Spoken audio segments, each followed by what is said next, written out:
In this quick tutorial, I will show you how to open up your Toyota Highlander key fob to change the internal battery at home. All you will need is a regular flathead screwdriver and one of these CR2016 batteries. If you'd like to get one of these online or you're not sure where to find one of those, I will put a link down in the description to get one on Amazon for just a couple of bucks. So the first step here is to look at the top of the device. You can see there's that little indentation along the seam of the plastic here. We just want to insert our tool into that area and just hold the device loosely and twist.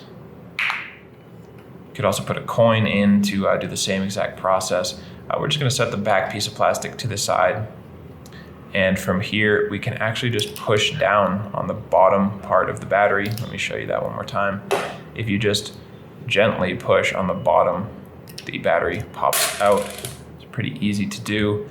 And again, this is a CR2016 battery. Check the link in the description if you are interested. And when you are putting the battery back in there, you need to have the positive side facing up. So put it into place, just kind of press it down there, and you want to see that plus sign looking back at you. And from here, all we got to do is click the back piece of plastic back on there, and we are good to go. I hope that video helped you out, and if it did, feel free to let me know down in the comments. And remember, if you ever need help with another one of your key fobs, changing the battery in one of your key fobs, we've got videos for pretty much every make or model here on YouTube, as well as on our website, fobbattery.com.